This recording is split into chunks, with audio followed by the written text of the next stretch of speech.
नमस्कार. अध्ययन स्पर्धा परीक्षा हेल्प डेस्क या आपल्या यूट्यूब चॅनलवर मी पुन्हा एकदा सर्वांचं सहर्ष स्वागत करत आहे. CTET 2026साठी जी आपण व्हिडिओ लेक्चर चालू केलेली आहे पहा सिरीज, तर त्याच्यामध्ये आज आपण काय करणार आहोत, NCERT इयत्ता 7वी मधील जो 5 नंबरचा टॉपिक आहे जल, तर तो टॉपिक आपण पाहणार आहोत. आणि हा जुन्या स्टेट बोर्डमधील टॉपिक आहे आणि याच्यावर तुम्हाला प्रश्न येतातच पहा. तर टॉपिक छोटासा आहे, फक्त अंडरस्टँडिंग आणि कन्सेप्टचा भाग आहे. तो जर आपण व्यवस्थित समजून घेतला तर या टॉपिकवरचे, या पाठावरचे कोणतेही प्रश्न तुमच्याकडून चुकणार नाहीत पहा. आज आपण थेअरीचा पार्ट बघणार आहोत आणि याच्यानंतर तुम्हाला मी याच पाठावर विचारलेले PYQ असतील तर त्याचे काही क्वेश्चन घेण्याचा नक्की प्रयत्न करेन. मागचे जे आपले काही सेक्शन झालेले आहेत पहा, किंवा काही व्हिडिओ अपलोड केलेले आहेत त्या टॉपिकवरचे जर PYQ झालेले नसतील तर ते PYQ प्लस या टॉपिकवरचे PYQ तुम्हाला पुढच्या व्हिडिओमध्ये पाहायला मिळतील. तर पहा, जे कोणी CTET एक्झामची तयारी करत आहे, तुमचे मित्रमैत्रिणी करत असतील, घरातील कोणी करत असेल, तर त्यांच्यापर्यंत आपल्या व्हिडिओची लिंक नक्की पोहोचवा पहा. विनामूल्य आपण काय करत आहोत, अगदी चांगला आणि दर्जेदार कंटेंट प्रोव्हाइड करण्याचा प्रयत्न करत आहोत, जेणेकरून पहा CTETमध्ये तुम्हाला कोणत्याही प्रकारची अडचण येणार नाही. तुम्हाला काय वाचावे समजत नसेल, आपले व्हिडिओ जरी तुम्ही व्यवस्थित पाहिले, तिथून जरी तुम्ही अभ्यास केला, तर तुम्हाला जास्तीत जास्त पहा 100% तुमच्या मार्क्स वाढीसाठी आपले व्हिडिओ युजफुल ठरतील. तर नक्की तुम्ही आपलं टेलिग्राम चॅनल पण जॉईन करा पहा. डिस्क्रिप्शन बॉक्समध्ये त्याची लिंक आहे. या सर्व PDF किंवा काही पेपर असतील तर ते पेपर तुम्हाला आपल्या टेलिग्राम चॅनलवर मिळून जातील. तर सुरुवात करूया. बघा, आपण 5 नंबरचा टॉपिक आहे जल, आणि या जलाचे जे सोर्स आहेत पहा, वॉटर रिसोर्सेस, तर ते आपण काय करणार आहोत, या टॉपिकमधून काय करणार आहोत, तर डिस्कस करणार आहोत. आता वॉटर रिसोर्स कोणते आहेत, त्याच्यानंतर पहा जल. आता जल काय आहे पहा, आपण जे विविध स्थलमंडल, वायुमंडल, पुन्हा जलमंडल आणि जैवमंडल हे काय आहेत, तर पृथ्वीचे थर आहेत पहा, किंवा वातावरण असेल, जलावरण असेल, त्याच्यानंतर भूआवरण असेल आणि जीवावरण असेल. आता हे जल कशामध्ये येतं, तर जलावरणामध्ये. जर आपण पृथ्वीचा विचार केला पहा, तर पृथ्वीचा जवळजवळ किती 97% भाग काय आहे, पाणी आहे. आणि त्याच्यामध्ये तुम्हाला पाण्याचं प्रमाण जास्त आहे, त्यामुळे पृथ्वीला नीलग्रह किंवा जलग्रह असंही म्हटलं जातं. तर जे जे महत्त्वाचं आहे ते आपण काय करू, पाहून घेऊ. जलचक्र पहा, जलचक्र कन्सेप्ट समजून घ्यायचे आहे. तर समुद्राचं पाणी काय होतं, उष्णतेने काय होतं, ते वाफ होऊन ते वर जातं पहा. पुन्हा वर गेल्यानंतर त्या वाफेचं बाष्पामध्ये रूपांतर होतं आणि ते सर्व पाणी पुन्हा पावसाच्या स्वरूपात खाली येतं, पुन्हा ते महासागरामध्ये मिसळतं, पुन्हा वर जातं. ही क्रिया सतत कंटिन्युअस सुरू असते. यालाच काय म्हटलं जातं, जलचक्र म्हटलं जातं. आता हे जल जे आहे पहा, ते 2 प्रकारचं असतं, खारा जल और मीठा जल, लवण जल आणि अलवण जल. आता अलवण जल म्हणजे मिठा पाणी, म्हणजे गोड पाणी, आणि लवण जल म्हणजे खारं पाणी किंवा क्षार असलेलं, मिठाचं प्रमाण जास्त असलेलं, जे समुद्रामध्ये मिळतं. आता अलवण जल के मुख्य स्रोत कोणते कोणते आहेत पहा, नदी, ताल, सोते, एव हिमनद. आता हिमनद्या असतील, त्याच्यानंतर सरोवरे असतील, त्याच्यानंतर तलाव असतील, नदी असेल, हिमनद्या, हे सर्व कशाच्या आहेत, इव्हन वर्षा म्हणजे पाऊससुद्धा काय आहे, गोड्या पाण्याचा स्रोत आहे.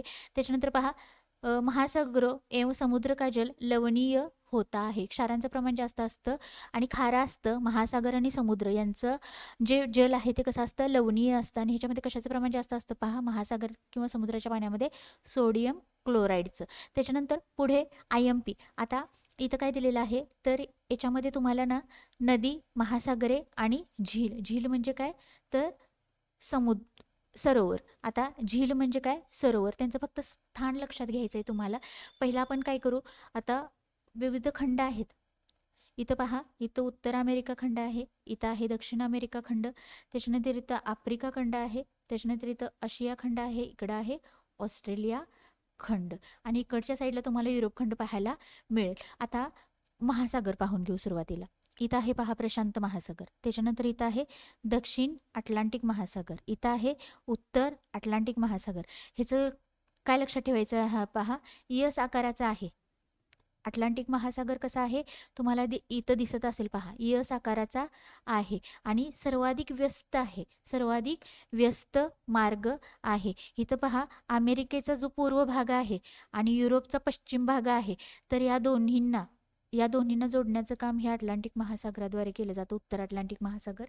त्यामुळे हा सर्वाधिक व्यस्त मार्ग असलेला काय आहे, तर हा मार्ग आहे. त्याच्यानंतर पहा, इथं आहे हिंदी महासागर आहे, इथं आहे दक्षिण महासागर आहे.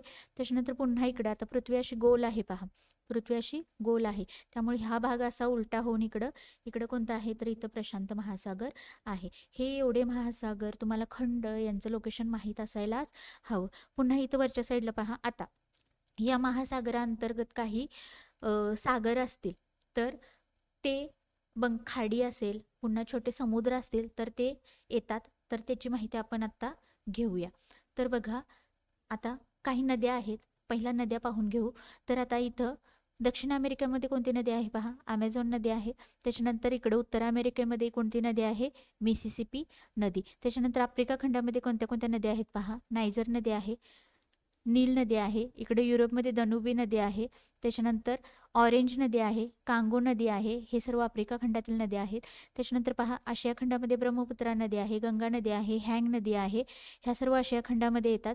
त्याच्यानंतर ऑस्ट्रेलिया खंडामध्ये पहा, डार्लिंग नदी ही ऑस्ट्रेलिया खंडामध्ये येते. आता झील म्हणजे काय येतं पहा, झील म्हणजे सरोवरे. आता महत्त्वाची जी सरोवरे आहेत ती आपण पाहून घेऊ. प्रत्येकाला मी वेगळा पेन वापरलेला आहे पहा. तुम्हाला हे निळ्या रंगामध्ये दिसते हे समुद्र आहेत, खंड आहेत. त्याच्यानंतर पुन्हा हे चॉकलेटी कलरमध्ये तुम्हाला नद्या दाखवलेल्या आहेत.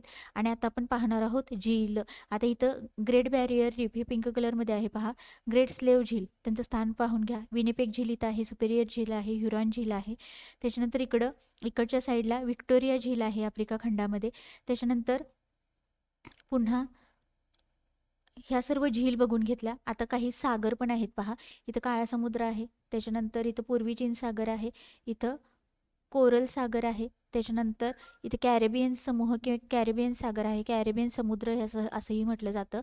तर इथं लाल सागर, इथं लाल समुद्र आहे. तर हे सर्व तुम्हाला लोकेशन माहीत असणे गरजेचं आहे. कोणता सागर कोणत्या खंडामध्ये आहे, कोणती नदी कोणत्या खंडामध्ये आहे, हे अशा प्रकारचे प्रश्न तुम्हाला येतात. त्याच्यानंतर पहा, आता हे कॅरेबियन समुद्र कशाचा भाग आहे तर प्रशांत महासागराचा भाग आहे. त्याच्यानंतर पहा, हे अरब सागर. आता अरब सागर आपण जर भारताचा विचार केला तर अरबी समुद्र असेल, बंगालची खाडी असेल, हे कशाचा भाग आहे तर हिंदी महासागराचा भाग आहेत. अशा प्रकारे तुम्हाला ॲप्लिकेशन बेस्ड क्वेश्चन विचारले जातात. तर आपण काय करू, आता पुढं पाहून घेऊ. जे जे महत्त्वाचं आहे तेवढंच. आता महासागर, नद्या हे सर्व कळलं असतील तर आता जलाचं जे वितरण आहे ते बघून घ्यायचं आहे. तर जलाचं जे वितरण आहे बघा, तर त्याच्यामध्ये 3/4 भाग काय आहे पृथ्वीचा तर जलाने बनलेला आहे. पृथ्वीचा 3/4 भाग काय आहे पाण्याने व्याप्त आहे. आणि याच्यामध्ये पण पहा, जे पाण्याचं जे वितरण आहे तर सगळ्यात जास्त कशाचं महासागराचं प्रमाण आहे 97.3%. नदीचं प्रमाण पहा 0.001. आणि लवणता पहा, लवणता म्हणजे क्षारता 1000 ग्राम जल में मौजूद नमक की मात्रा होती है. महासागर की औसत लवणता 35 भाग प्रति 1000 ग्राम हे. आता लवणता म्हणजे क्षारता 1000 ग्रॅम असते आणि महासागराची जी क्षारता आहे ती 35 भाग प्रति 1000 ग्राम इतके आहे. त्याच्यानंतर सर्वाधिक क्षारता इस्रायल के मृत सागर में 340 ग्राम प्रति लिटर लवणता होती है. पहा 340 ग्रॅम इतकी काय आहे इस्रायलच्या मृत सागराची क्षारता आहे. आणि सर्वसामान्य क्षारता किती असते तर 35 ग्रॅम. त्याच्यानंतर पुढचा महत्त्वाचा घटक, तर आता महासागरीय परिसंचरण. परिसंचरणचा अर्थ होतो मराठीमध्ये अभिसरण. आता समुद्री तट पर नंगे पैर चलने से कुछ जादुई सी अनुभूति होती है. पुलिन पर नम बालू, ठंडी पवन, समुद्री पक्षी, वायु में लवणीय गंध एवं लहरों का संगीत सब कुछ सम्मोहित करने वाला प्रतीत होता है. ताल एवं झील के शांत जल के विपरीत महासागरीय जल हमेशा गतिमान रहता है. यह कभी शांत नहीं रहता. महासागरी सागरों की गतिविधियों को इस प्रकार वर्गीकृत कर सकते हैं जैसे तरंग, ज्वार, भाटा, धारा आहे.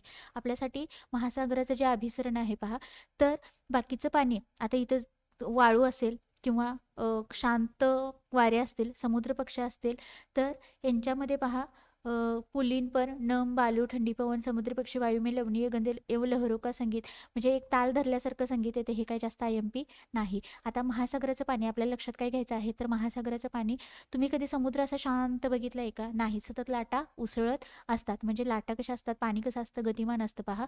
आणि या गतीच्या आधारेच महासागराचं जे पाणी आहे त्याचं विभाजन कसं केलं पहा जातं पहा. तरंगे, तरंगे म्हणजे समुद्रावर उठणाऱ्या लाटा. त्याच्यानंतर ज्वार भाटा, ज्वार म्हणजे भरती आणि भाटा म्हणजे ओहोटी. भरती, ओहोटी आणि लाटा या स्वरूपात त्याचं वर्गीकरण केलं जातं. पुढचा आपल्यासाठी महत्त्वाचा मुद्दा पहा. 22 मार्च काय आहे? विश्व जल दिवस म्हणून साजरा केला जातो. 22 मार्च विश्व जल दिवस. आता आपण एक एक करून पाहून घेऊ. तरंगे, जब समुद्र सतह पर पवन बहती है तब तरंगे उत्पन्न होती है. वाऱ्याचा आणि पाण्याचा खूप जास्त जवळचा संबंध आहे पहा. तुम्हाला वायुदाब पट्टे असतील तर त्याच्यावरचं पण मला एक सेक्शन घ्यायचं आहे. त्याच्यावर पण तुम्हाला क्वेश्चन विचारले जातात पहा. पश्चिमी वारे, व्यापारी वारे, ध्रुवीय वारे, हे जर तुम्हाला समजले तर हा टॉपिक अगदी तुम्हाला अगदी व्यवस्थित समजेल पहा. तर वाऱ्यांची जी दिशा आहे ती काय करत असते, हे जे प्रवाह निर्माण होण्यासाठी काय होते तर मदत करत असते, किंवा समुद्राचे जे प्रवाह आहेत ते वाऱ्याच्या दिशेवरूनच ठरत असतात. आता तरंगे पहा, काय सांगितलेलं आहे की वाऱ्यानुसार समुद्रामध्ये काय होतात, तरंगे किंवा लाटा उसळत असतात. जब महासागरीय सतह पर जल लगातार उठता और गिरता रहता है तो उन्हें तरंग कहते हैं. लाटा तुम्ही पाहिला असतील पहा समुद्राच्या, तर सतत वर उंचावर त्या पाणी वर जातं खाली येतं, याला काय म्हटलं जातं तर तरंगे, लाटा असं म्हटलं जातं. पुन्हा इथं महत्त्वाचं काय दिले पहा. 15 मीटर तक की ऊंचाई वाली विशाल ज्वारीय तरंगे उठ सकती है जिसे सुनामी कहते हैं. 15 मीटरपर्यंत जी भरती येते पहा, ज्वारीय तरंगे म्हणजे भरतीच्या ज्या लाटा उसळतात त्याच्यामुळे काय होते तर सुनामीची निर्मिती होते. आणि 2004 के सुनामी किस्से, भारत के तटीय क्षेत्रों में अत्यधिक विनाश हुआ था. सुनामी के बाद अंडमान और निकोबार द्वीप समूह में इंदिरा पॉइंट डूब गया था. आता इथं महत्त्वाचं हे पण लक्षात ठेवा, 2004 मध्ये जी सुनामी आली होती त्या सुनामीमुळं अंदमान आणि निकोबार द्वीप समूहामध्ये जे इंदिरा पॉईंट जे ठिकाण आहे तर ते पाण्यामध्ये काय झालेलं होतं तर बुडालेलं होतं असं सांगितलेलं आहे. त्याच्यानंतर 26 डिसेंबर 2004 हिंदी महासागर में सुनामी तरंगों अथवा पोताश्रय तरंगों के कारण अत्याधिक विनाश हुआ. तारीख लक्षात ठेवा, 26 डिसेंबर 2004 हिंदी महासागरामध्ये सुनामी आली होती. तीव्रता दिलेली आहे रिक्टर पैमाने पर 9.0 मापी गई थी. आणि ही सुनामी कशामुळे आलेली, भूकंपामुळे आलेली, ज्याची तीव्रता किती होती पहा 9.0 रिक्टर स्केल. त्याच्यानंतर पुढे महत्त्वाचा पॉइंट आपल्यासाठी पहा. जब सुमात्रा में भूकंप के अधिकेंद्र से तरंग सुमात्रा की तरफ से अंडमान द्वीप समूह एवं श्रीलंका की ओर बढ़ी, तरंगों की लंबाई कम हो गई, जल की गहराई भी कम होने के कारण साथ साथ इनकी गति भी 700 से 900 किमी प्रति घंटा से 70 किमी प्रति घंटे तक कम हो गई. आणि सुमात्राला जे काय आहे भूकंपाचा अभिकेंद्र आहे तिथून अंदमान द्वीप समूह आहे तिथून ते काय झाल्या तर त्या लाटा कुठं विस्तारल्या पहा, श्रीलंकेकडे विस्तारल्या. आणि त्यामुळे त्यांची काय झालेली आहे, लाटांची काय लांबी काय झालेली आहे, कमी झालेली आहे, त्याचं प्रमाण दिलेलं आहे. त्याच्यानंतर पुढे दिसंबर 2004 में जिस सुनामी ने दक्षिण एवं दक्षिण पूर्वी एशिया के तटों पर तबाही मचाई वह पिछले कई 100 वर्षों की सर्वाधिक विनाशकारी सुनामी थी. आता डिसेंबर 2004ला जी सुनामी आली होती तर पूर्वीचे जे सुनामी येऊन गेलेले आहेत त्याच्यापैकी सर्वाधिक विनाशकारी सुनामी होती असं वर्णन केलेलं आहे. आता पुढचा मुद्दा आपल्याला लक्षात घ्यायचा आहे ज्वार भाटा. ज्वार भाटा म्हणजेच पहा भरती आणि ओहोटी. भरती ओहोटी. आता भरती ओहोटीमध्ये दिन में 2 बार नियम से महासागरीय जल का उठना एवं गिरना ज्वार भाटा कहलात आहे. दिवसातून 24 तासामध्ये पहा 2 वेळा ही स्थिती उद्भवत असते, भरती आणि ओहोटीची 2 वेळा. तर आता भरती आणि ओहोटी, आता इथं हे समजून घ्यायचं आहे आपल्याला. हे चित्र आहे इथं आहे. आता हे लघु ज्वार भाटा म्हणजे कमी प्रमाणात जी भरती ओहोटी येते तर ती या स्थितीमुळे येतं. इथं आपलं काय आहे, इथं आहे सूर्य, इथं आहे पृथ्वी आणि चंद्राचा बघा थोडासाच भाग आपल्याला जिथं दिसतो. तर अशी जी कंडिशन असते, ही जी कंडिशन आहे या कंडिशनमुळे काय होते तर लघु ज्वार भाटा म्हणजे कमी प्रमाणात जी भरती ओहोटी येते तर ही या स्थितीमुळे असते. त्याच्यानंतर पहा बृहत ज्वार भाटा, जी मोठी उधाणाची भांगाची भरती ओहोटी मराठीमध्ये ज्या टर्म आहेत त्याच इथं लागू होतात पहा. बृहत ज्वार भाटा म्हणजे जी मोठी भरती ओहोटी येते तर ती कुठल्या स्थितीमुळे असते पहा, सूर्य चंद्र आणि पृथ्वी एका सरळ रेषेमध्ये असतात. इथं पण पहा सूर्य पृथ्वी चंद्र, सूर्य चंद्र पृथ्वी, सूर्य पृथ्वी चंद्र हे एका सरळ रेषेत असेल तर येणारी भरती ओहोटी सर्वाधिक मोठी असते. आणि अशा प्रकारे पहा काटकोनाकृती स्थिती असेल तर लघु ज्वार भाटा ही कंडिशन असते. आता आपण ते एक एक वाचून घेऊ पहा. सूर्य व चंद्रमा के शक्तिशाली गुरुत्वाकर्षण बल के कारण पृथ्वी की सतह पर ज्वार भाटे आते हैं. आता ही भरती ओहोटी कशामुळे येते पहा तर सूर्य आणि चंद्रमा म्हणजे चंद्र यांच्यामधील गुरुत्वाकर्षण बलामुळे जब पृथ्वी का जल चंद्रमा के निकट होता है उस समय चंद्रमा के गुरुत्वाकर्षण से जल आकर्षित होता है. आता पृथ्वीवरचं जे पाणी आहे ते चंद्राच्या जवळ असतं त्यावेळी काय होतं, गुरुत्वाकर्षण बलामुळे काय होतं तर ते आकर्षित होतं पहा, जिसके कारण उच्च ज्वार आते हैं, त्यामुळे मोठी भरती येते. पूर्णिमा एवं अमावस्या के दिन में सूर्य चंद्रमा एवं पृथ्वी तीनों एक सीधे में होते हैं और इस समय सबसे ऊंचे ज्वार उठते हैं. कधी पहा, पौर्णिमा आणि अमावस्या, सूर्य चंद्र पृथ्वी आणि सूर्य पृथ्वी चंद्र म्हणजे सूर्यग्रहण आणि चंद्रग्रहण ज्यावेळी असतं पहा, तर त्यावेळी पौर्णिमा आणि अमावस्येला अशी स्थिती असते. तर या कंडिशनमध्ये काय असतं तर सर्वाधिक भरती मोठी येते. त्याच्यानंतर लेकिन चांद अपने प्रथम एवं अंतिम चतुर्थांश में होता है तो चांद एवं सूर्य का गुरुत्वाकर्षण बल विपरीत दिशाओं से महासागरीय जल पर पड़ता है, परिणाम स्वरूप निम्न ज्वार भाटा आता है. आता पहा, इथं एका सरळ रेषेत आहेत का सूर्य, चंद्र आणि पृथ्वी पहिल्या आकृतीमध्ये तर नाहीत, आणि अशा क्षणी काय होतं तर लघु ज्वार भाटा येतं. कारण पहा, सूर्य आणि चंद्र यांचं जे गुरुत्वाकर्षण बल आहे ते विरुद्ध स्थितीमध्ये कार्य करत असतं. त्याच्यानंतर पुढचा महत्त्वाचा पॉईंट पहा, उच्च ज्वार नौ संचालन में सहायक होता है, जल स्तर को तट की ऊंचाई तक पहुंचाते हैं, ये जहाज को बंदरगाह तक पहुंचाने में सहायक होते हैं. उच्च ज्वार मछली पकड़ने में मदद करते हैं, उच्च ज्वार के दौरान अनेक मछलियां तट के निकट आ जाती है. आणि सर्वाधिक मोठी भरती ज्यावेळी येते पहा, तर नौकाने येण्यासाठी ही चांगली कंडिशन असते. त्याचबरोबर त्यावेळी काय होतं तर मासेमारीसाठी हा काळ अगदी चांगला मानला जातो पहा, ज्यावेळी मोठी भरती येते त्यावेळी. आता महासागरीय धाराए, आता सर्वाधिक मुलांना अडचण कुठे येते पहा, महासागरीय धाराए. धाराए म्हणजे काय पहा, प्रवाह वाऱ्याच्या गतीमुळे प्रवाह ठरत असतात, आणि प्रवाह, धारा आणि विशाल धारा जसं पहा त्यांच्या गतीनुसार पहा, पाणी थोडंसं हलत असेल तर तो प्रवाह असतो.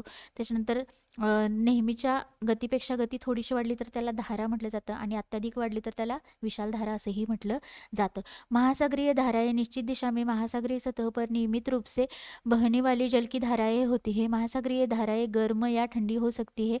सामान्यतः गर्म महासागरीय धाराएं भूमध्य रेखा के निकट उत्पन्न होती है, ये वो ध्रुव की ओर प्रवाहित होती है. ठंडी धाराएं ध्रुव या उच्च अक्षांशों के उष्णकटिबंधीय या निम्न अक्षांशों की और प्रवाहित होती है. आता इथं समजून घेण्याच्या गोष्ट आहे पहा, आपण जर असं आपण पृथ्वी काढली तर या पृथ्वीमध्ये पहा, इथं आपल्याला सर्वांना माहीत आहे हे काय आहे, विषुववृत्त आहे, आणि त्यालाच काय म्हटलं जातं, भूमध्य रेखा किंवा इक्वेटर असं म्हटलं जातं, भूमध्य रेखा. आता भूमध्य रेखाच्या उत्तरेला काय आहे, उत्तर गोलार्ध, खाली काय आहे, दक्षिण गोलार्ध. आता इथं पहा, इथं विषुववृत्ताच्या इथं 0 ते 5 डिग्री आणि इथून खाली 0 ते 5 डिग्री हा जो पट्टा आहे तर हा शांत पट्टा म्हणून ओळखला जातो. आणि विषुववृत्तावर पहा, सर्वाधिक तापमान विषुववृत्तावर असतं, त्यामुळे इथं जे वारे वाहतात तर ते कशा असतात, सर्वाधिक गरम असतात. त्यामुळेच महासागराचा भाग जो इथला आहे तर तिथं कसं असणार आहे, उष्ण धारा असणार आहे, म्हणजे उष्ण प्रवाह असणार आहे तो समुद्राचा. हा उष्ण प्रवाह विषुववृत्ताकडून ध्रुवाकडे वाहतो, आणि ध्रुवाकडचा जो प्रवाह आहे समुद्राचा, म्हणजे ध्रुवाच्या जवळपासच्या भागामध्ये जे महासागर आहेत तिथं जो प्रवाह असतो तो कसा असतो, शीत असतो, आणि त्याची दिशा कशा असते पहा, ध्रुवाकडून विषुववृत्ताकडे. हे समजलं का सांगा, विषुववृत्ताकडून इकडं ध्रुवाकडे जो प्रवाह वाहतो तो कसा असतो, विषुववृत्ताच्या जवळ कसा असतो, गरम किंवा उष्ण प्रवाह आढळतो, आणि ध्रुवाजवळ जो प्रवाह आढळतो तो कसा असतो, शीतप्रवाह आढळतो. आणि हे दोनच प्रवाह आहेत पहा, शीत आणि उष्ण. तर आता ह्याच्यानुसारच आपल्याला प्रशांत महासागर असेल, त्याच्यानंतर इथं हे प्रवाह दिलेत पहा, आकृती नीट अगदी तुम्ही एक पाहिजे तर 2 वेळा लेक्चर पाहिलं तरी चालेल, पण हे भाग अगदी किचकट भाग आहे त्यामुळे हा भाग समजत नाही. तर आता इथं पहा, समजून घेऊ पहिला, शीतधारा जी निळ्या रंगाने प्रवाह दाखवलेले आहेत ते सगळे थंड प्रवाह आहेत, आणि उष्णधारा म्हणजे जे लाल रंगाचे प्रवाह आहेत ते सगळे गरम प्रवाह आहेत बघा. आणि आता प्रवाहामध्ये आता बघा, पृथ्वी आपली काही फॅक्च्युअल डाटा आपण लक्षात ठेवू. पृथ्वी आपली कशी फिरते पहा, पश्चिमेकडून पूर्वेकडे, त्यामुळे इथं प्रवाहाची दिशा कशी असते पहा, एकतर प्रवाह इकडून पूर्वेकडून पश्चिमेकडे वाहतात, किंवा हे आडवे प्रवाह असतात, इकडून पश्चिमेकडून पूर्वेकडे वाहतात प्रवाह.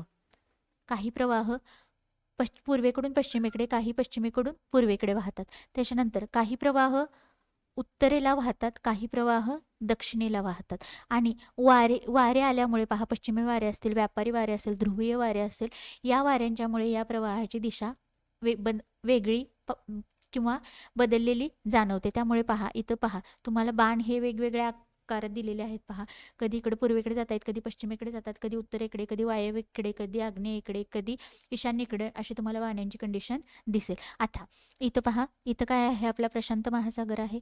इथं काय आहे, इथं पण पुन्हा प्रशांत महासागर आहे पहा. आणि त्याच्यानंतर इथं आहे हिंदी महासागर. आपल्याला जे जे आपल्या दृष्टीनं महत्त्वाचे आहेत तेवढेच प्रवाह आपण पाहून घेऊया.